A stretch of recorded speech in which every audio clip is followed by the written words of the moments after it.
All right, welcome to Semantic HTML. By the end of this lesson, I hope that you will be able to explain the relevance of semantic HTML and describe semantic HTML tags. And I hate this too. So I think there's a better one. And there is. All right. So relevance of semantic HTML.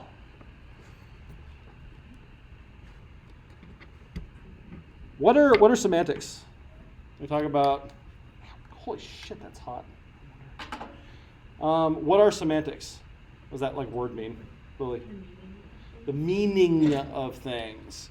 So what else could semantics possibly be? Or semantic HTML, what could you do other than semantic HTML? What's unsemantic HTML?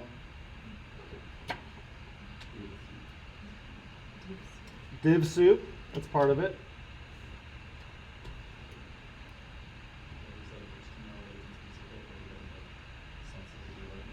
So that's a big part of it, but there's like one particular motivation that people will use for non-semantic HTML. They organize things by how they, not what they mean, but how they look. That's not meaning, that's presentation. And so that's often the two things that we're kind of trying to balance is what something means versus how we want it to look. And if you do your semantic HTML correctly, then you should be able to completely change up the styles on something with the same markup. Because all you're describing is what something is. And what something is could look this way, or this way, or this way. And you should be able to do that just by changing your style sheet. Now, like in practice, like I would say you can hold to that about 90% of the time. And there's like a couple things where it's like, all right, there is no great way to do this. So I have to have some kind of presentation-y kind of thing. It's usually like a wrapper is a good example. Or like purely for purposes of styling it in this way, I need to have an element around this so that I can center it inside of it or something like that. But if you think about, okay, but why am I doing that visually? Like designs aren't arbitrary. They are also supposed to represent meaning and hierarchy and whatever else. So there should be some kind of articulation between how you've marked something up and how you present it, because presentation is also supposed to be logical. Cool. So that's why the meaning matters. So this changed a little bit of history, and this is still not working. Maybe that's why the other thing was on. Kat, would you do me a favor and see if you can find another USB-C to HDMI cable? Thank you. So, little history lesson. HTML, we started caring about semantics in HTML around 7 years ago, 8 years ago, with the advent of HTML5 kind of going mainstream. So HTML5 was probably the biggest change to HTML since it came out. It added a bunch of new tags, it repurposed a bunch of other ones, and added some things that, like, if you can remember, didn't used to be like a natural part of the web. Like videos are a great example of this. You used to have to like install Flash or install plugins or that kind of thing if you want to play videos. Well, HTML5 gave us like an actual video tag that we could use. And they actually worked on it for a super fucking long time. The original HTML5 working group started in 2004, and it took them, I think, 10 years to get that spec put together. But in the early days of HTML, you would have things like the B tag to make something bold, or the I tag to make something italic. Beautiful. Thank you. Yeah, no kidding.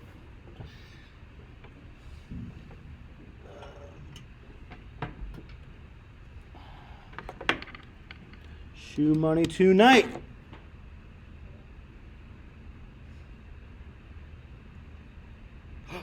Something changed. Something changed. Booyah achieved. All right. Thank you, Kat. So let's take a look at what this might look like. This is from yesterday's. Old-timey HTML, you'd use these p tags if you wanted like a really long line break. You didn't wrap them in things. That was just how you said lots of line break. And then you'd use a BR tag if you want something to have a small line break. And you'd wrap things in B tags and I tags, and that was like all early web. HTML5 reimagines this, so that same thing might be wrapped as a paragraph. And how does a paragraph look? Well, that's pretty contextually dependent. Like maybe it does have that line break. Maybe the first part of it is indented like you do in books. All kinds of different ways you could do that. But we're saying semantically this is a like paragraph style content.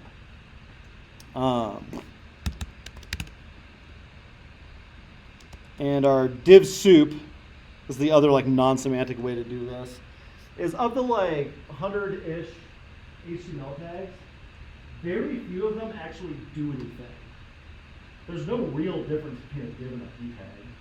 There's no actual difference between an article and a UL and any of these things. They're pretty much identical.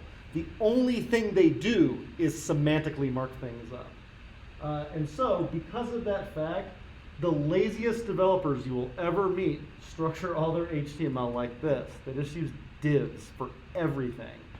Because, truth be told, you can get away with it. But hopefully, by the end of this lesson, you'll know why that's a very poor trade-off. And then, even just more broadly, what is a div?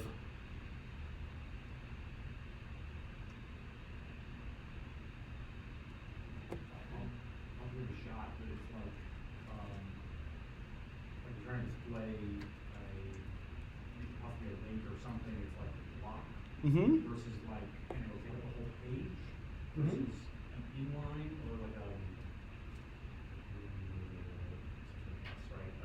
span, which is going to be like incrementing and then it'll go to the next. That's really poor wording. Yeah. So you're in the ballpark, yeah. Isn't it a container for when no other HTML element will suffice? Correct. That's exactly what it is. So if this is my page, like fundamentally, we have block elements which take up all the way across. And we have inline elements which don't. Most elements are naturally one or the other. A paragraph tag is naturally a block element. Whereas something being bold is naturally, or strong emphasis, is naturally inline. Because every time you bold something, you wouldn't want a line break necessarily. So we have these two kinds of things, and we have all these different tags we can semantically mark something up with. If there isn't a good name for something already, that's when you use a div or a span. Div is a generic block level container, a span is a generic inline container. But all these flavors, and you choose to be salty, people can't figure out what anything means. If they're, especially the really good programmers, I think HTML is beneath them because, truthfully, HTML is very simple syntax. You have double-ended tags, you have single-ended tags, and you have attributes. That's HTML syntax. That doesn't mean it's easy, because when we're talking about meaning and semantics, that's interpretive. There's like a lot of nuance to that. There's a lot of context, and nuance and context and ambiguous meaning and some of those things. Oh, that's exactly what fucking neckbeards from MIT are super good at. So they end up cranking out stuff like this because they think it doesn't matter. So why does it matter? The next programmer, that's my favorite reason. first reason that semantic HTML matters is I can't follow this to save my fucking life. It's complicated. Since there's no meaning, I have to kind of try to divine it from IDs, or the IDs are if you're lucky. Most of the time, what you get is class, font, weight, bold, spacing, big, medium, columns. And even that is pretty lucky, because what you're actually going to get is this goofy programmer speak where they just take out letters randomly.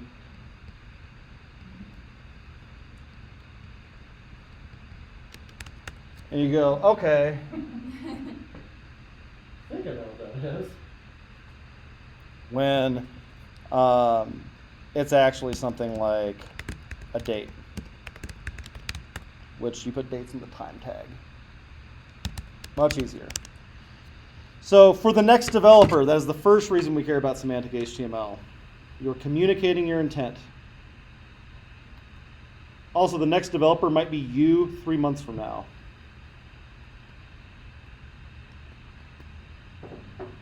Okay, next reason, why else? 2 other reasons that we care a lot about semantic HTML.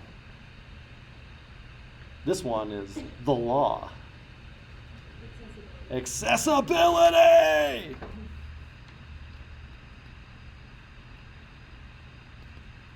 So why is this not accessible? Because when you have a screen reader, like so for someone who's visually impaired, the Mhm. screen reader will just be like div. It's not like descriptive. Exactly. Screen reader doesn't read out your IDs and class names. Screen reader goes through your tag names and helps someone with visual impairment figure out what they're looking at. That's number 3. Accessibility and machines is number 3. Talk about machines in a sec, but like accessibility, let's see if I can find a better one than I did yesterday. What a screen reader sounds like.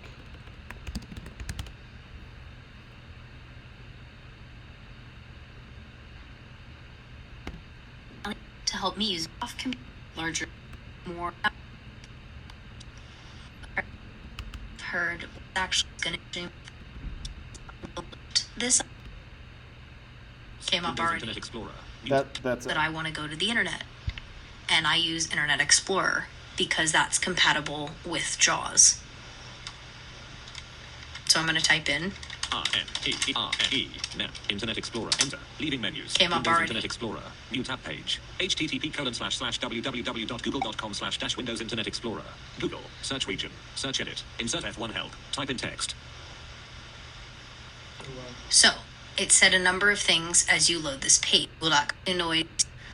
Because .com/enter. Inspirationcast.com/ Link subscribe. List end. Heading level 1 link Doctor Who S05E01 the 11th hour posted on the 16th of September in. Link Doctor Who. Link no comments. Link graphic promotional photo of Matt Smith as the Doctor and Amy Pond falling into the time vortex. Matt Smith debuts as the Doctor. Colleen and Cheryl That's slow as hell, by the way. That's like half speed for somebody that uses that like full time.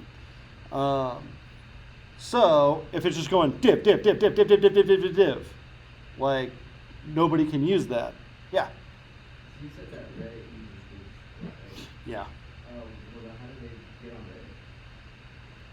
So there's a lot of these things that you can. There is one workaround. I'm kind of curious if Reddit does it. Let's see. If I go to some subreddit, I'm kind of wondering if they use Arya tags exclusively, which is kind of a piss poor way to handle that.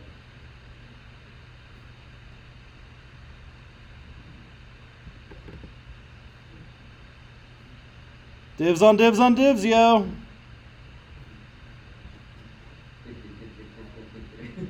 Good gravy. Okay, so Arya tags are one way around that. Arya is an acronym for accessible, rich internet applications, and it's a way to hint to screen readers.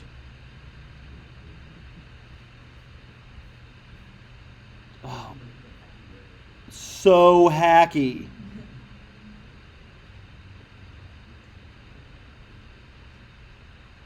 You're telling me. Is there anything in here that isn't a div? Did anybody teach him HTML? Who is your mother? Oh, a couple spans in. Thank you so much. So unnecessary. Yes, it's also a generic container. What the fuck? I don't know. I don't think this is usable. So, We can sue them. yeah. This is a bank right here. But you have to have a basis though. You can't sue on behalf of somebody else. You can't imagine how hard this would be for me if I were visually impaired. Everything's sad. I only access Reddit through the command line, and it's hard for me to look through all those spans. So, talked about this yesterday too. The reason we're talking about that is because Domino's Pizza got their asses sued off for not having an accessible app. Accessibility isn't just a good idea, es la ley. Yeah, that's another reason to care about this. Also, don't be a dick, because it's not hard. It's not any harder, and it's saving you so much more time in the long run to just be descriptive. Holy shit. So the other reason to do this is machines. Much like screen readers, we go to Flatiron School on Google. One of the ways that it's able to accurately get these questions, it's scraping that off the site. The reason it's able to do these deep links, part of that is the site is marked up correctly. Why it's able to scrape these things off of it, the site's marked up correctly. Cool.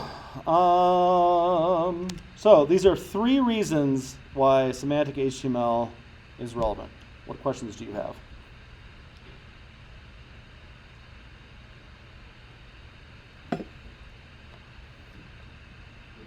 Yeah. Is it possible to name a tag yourself, or do you have to use different tags? So the short answer is you can technically make them up.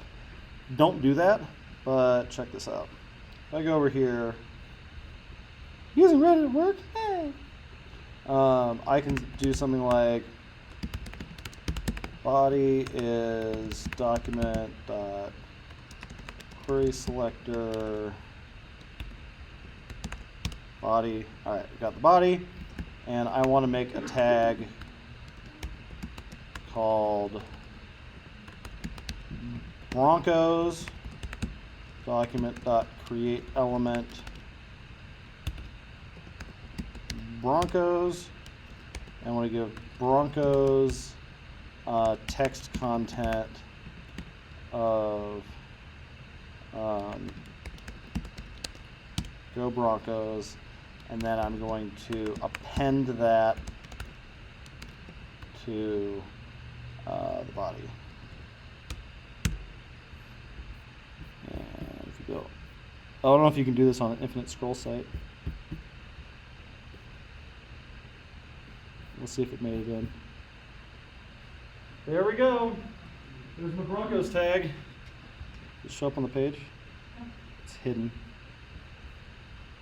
And say, I want that to that element, z index, high, position, absolute, top, 0.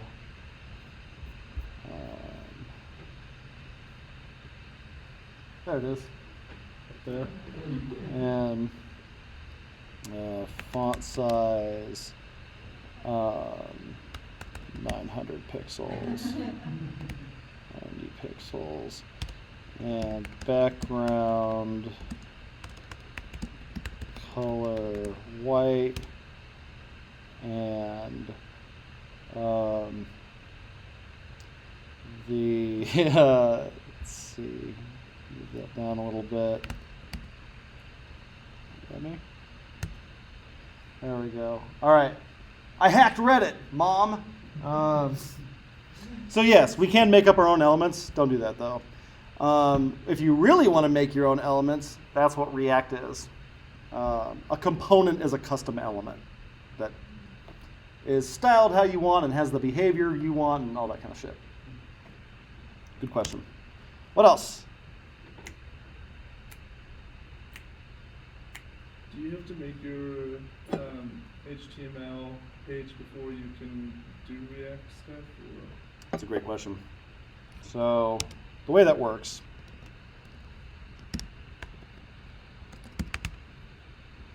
so some React app, perfect. That's exactly what we need. So a React app is kind of like JavaScript that returns HTML. Kind of weird. But ultimately, there is actually an HTML document, and you end up with this div here, and you go, cool, I made my React app, and it goes and turns it all into HTML, and then just puts it inside of this. Would that make it unsemantic? Like, is there a point where you're using that kind of library or framework? Oh, not at all, because each of those components, you can write semantic or non-semantic markup in it, but it's up to you which one you use. Cool. What else? All right, I want you to take 3 minutes. Somebody asked you in an interview, that's semantic HTML. Well, around here we use div soup. So justify why you want us to switch over to semantic HTML. Somebody asks you that. 3 minutes. What are you going to say to them? Write it down. Go.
What time did we do the first one? 20 minutes. Oh. It is, but they don't give you the tools for making the note by the refrigerator. Did you? This one. Sing it.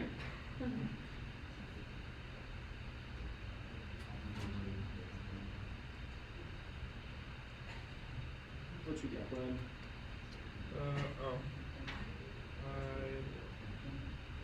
Where was that? I didn't actually make it, sorry.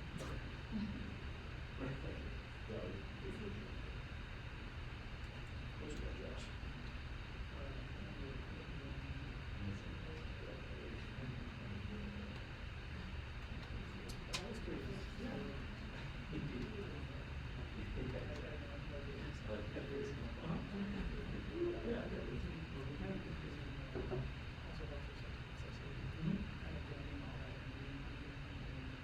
Sure.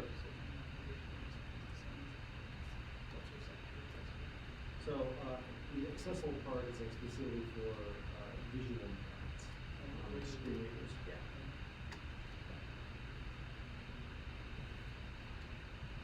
All right. Anybody want to share what they wrote?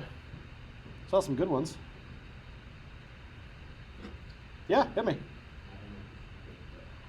If they said they only used soup in the interview, I'd pack up and leave. But Mic drop.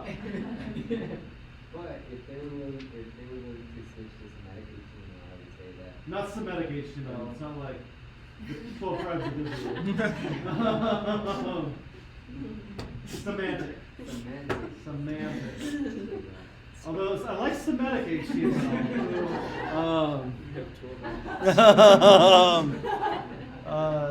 As Moses commanded. Yeah. So keep going. I would say that it's easier to refer back to when using CSS to get information much. And also it's practically the same thing, and it's a lot for the Indeed, good answer. So one thing to talk about with for the next step, what did you say about you don't have to change the CSS much? Can you read me that part back? Oh. I basically said that whenever you have your ID tag, Mhm. it's very easy. Yes. Careful with that though. So that is a benefit. For example, so I made this.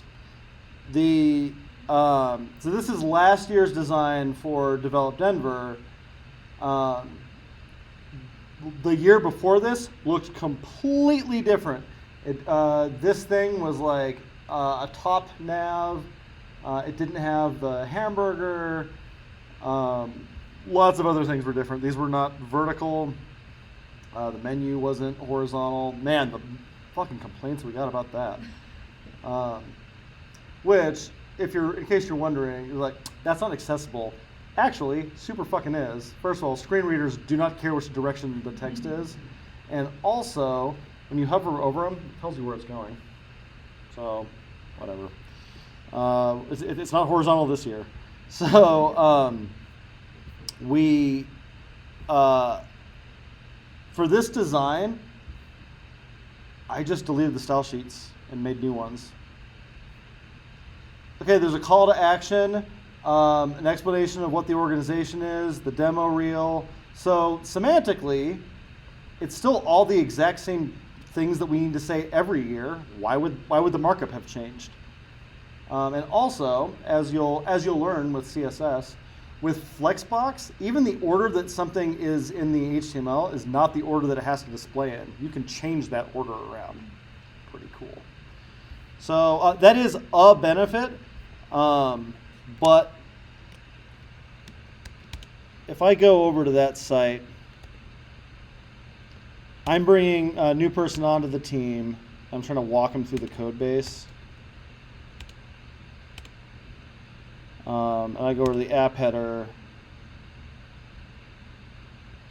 So much easier to talk in terms of headers and buttons and icons and that sort of stuff. Or, how do I get out? Or, let's see if there's another good one. Oh, cool. The edit profile page. The form, field set, and inputs. You can do all those things with just divs, and a lot of people do. It's stupid. Use the actual tags that we have for this. And you can tell when somebody isn't doing that too, because what they'll do is like a form, when you get to the last input and you hit enter, it submits the form. That's just like, you get that for free in the browser. If this is just a div, you have to like make that event by hand, and nobody does. So when that doesn't work, it's like, rather than use all the cool built-in like UX that the browser gives you, it's what everybody expects when they're using a form. You just had to make something up. Stop it. Cool. Any other questions about HTML semantics? Yeah. You go to the website and open up the DOM. Yeah. Oh, sure. Yeah. Let's see how I did.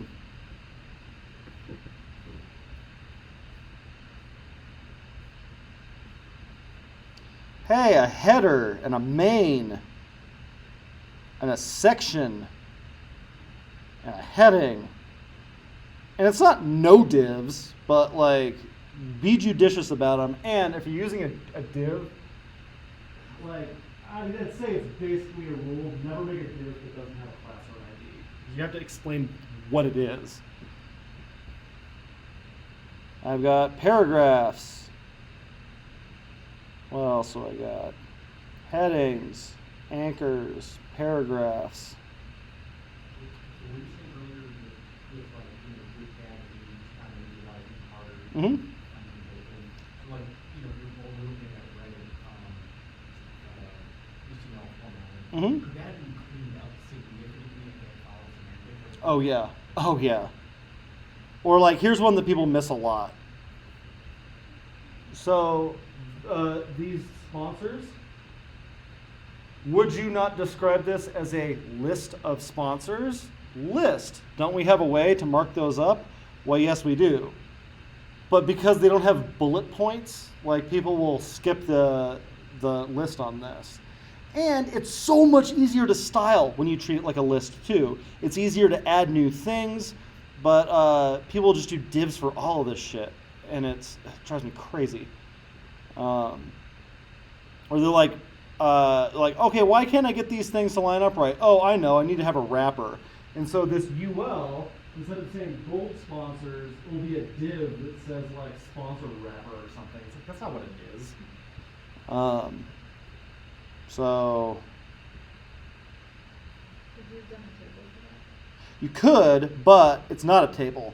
Table is specifically for like things that have like labeled headings and should be displayed in a tabular format, because these change like based on the viewport, and I want them to. You wouldn't want a table to necessarily do that, because then you're changing the meaning of the data. Cool. What else?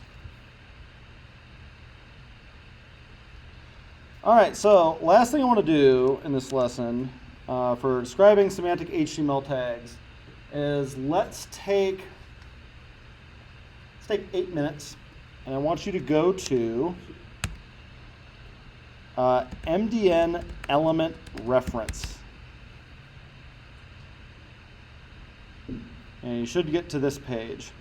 Let's spend 8 minutes just reading it. We've got all of the HTML tags, what they're supposed to be used for, and if there's any you're like curious about in particular, if you go to them, it gives you more explanation of what they are, what's allowed to go inside of it, what parents it's allowed to have, that kind of stuff. So 8 minutes. Go for it. Connect for.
Shut the fuck up, Corey.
Another minute.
The time element should not be used for dates prior to the introduction of the Gregorian calendar due to complications in calculating those dates. Well done. All right, cool. So before we wrap this up, I want to hear some other things you found. What were some elements you found interesting? Yeah, Lily. I found the emphasis tag interesting because like visually it produces the same thing as the italics tag. Mm-hmm. So that's like a good example of like semantics. Yes, Different. exactly. So with emphasis, we're saying there's something I want to emphasize in this flow text, but I'm not saying how I want to present that. Because how you show emphasis in something is culturally dependent, it's context dependent. You might make that bold instead. You might make that bigger. You might make that a different color. That doesn't matter. That's how it's being presented. What it means is that it's emphasized more than something else.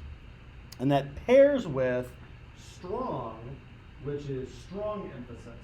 So we have levels of emphasis. By default, that's italic and bold, but really it's just paragraph, emphasis, strong. That's a scale of emphasis. Cool. Give me one more that you found interesting. H group?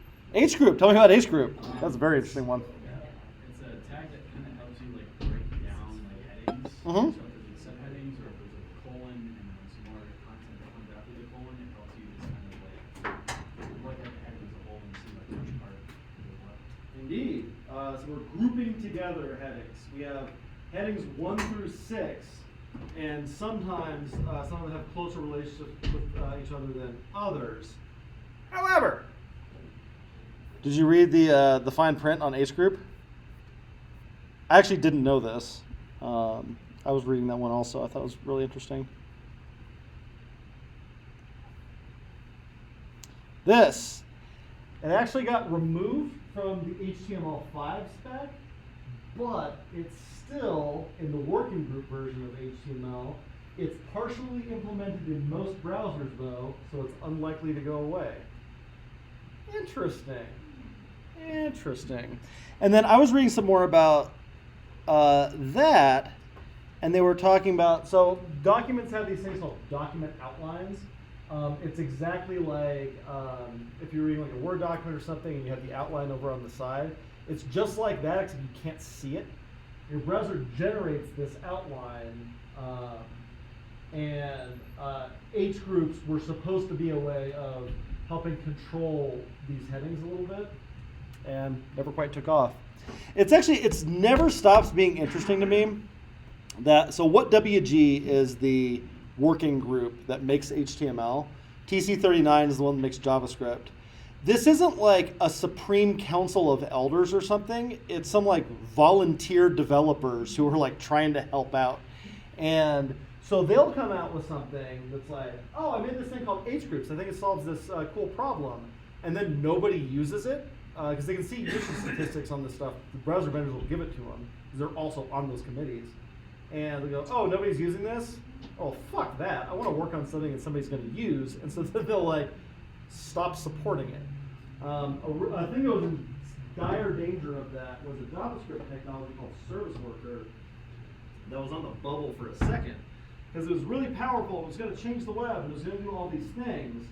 But I went to a talk from a guy who's on TC39. He's like, okay, but it needs to be for something other than people's blog posts about how cool it's going to one day be. If nobody's actually using this, I have other things I can be like spending my time on. It's like if you really want these like cool new web technologies to get developed, fucking use them.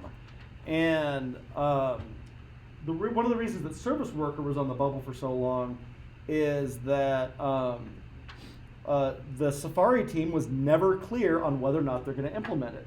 The committees and working groups can say like, all right, here's the new version of JavaScript, but if no like JavaScript engine maker decides to implement it, I guess it's not. So there's some politics that goes on with that.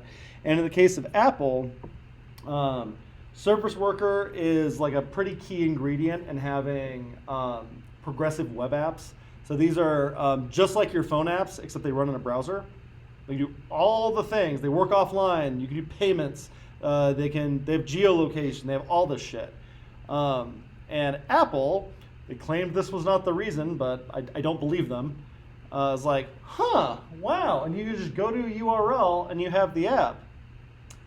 Well, we make 30% off of all the revenue from the App Store, so we'll get to it when we get to it. And it wasn't even like, we're committed to doing it, we just don't know the timeline. They weren't upfront about whether or not they would do it at all. And so all the other browsers had it implemented, and it was like, is this going to happen or not? Or do we need to start figuring something else out? But they did it. They just like surprised the internet one day, and they're like, fine, here's your Service Worker. Cool. So any last questions about semantics?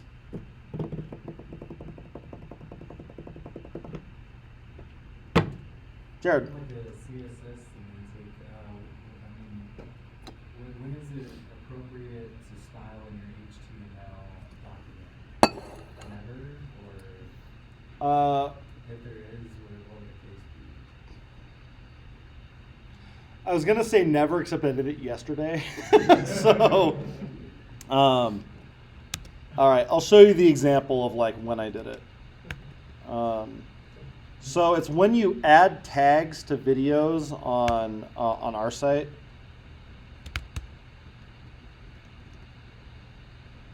Which is in tag list. So this worked just fine, and then it stopped. I was like, weird. So it turns out, so this is I'll show you what it looks like.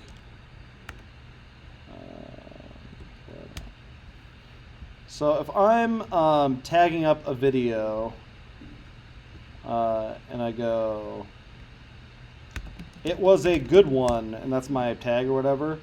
So what I want to do is, this is a form. It doesn't have a submit button, but I want to like hit enter, and that tag shows up. Cool.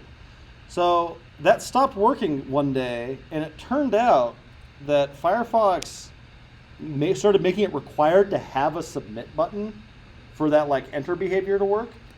And so what I did is I added one, and I inlined the style to display none.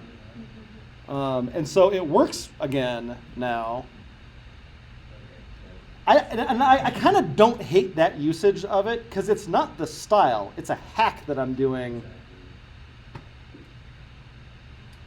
But yeah, that's probably just about the only valid use I can think of why you would do that.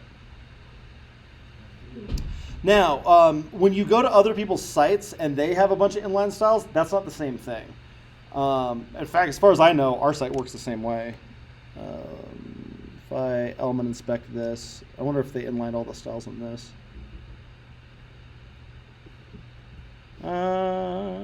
Nope, looks like they did not.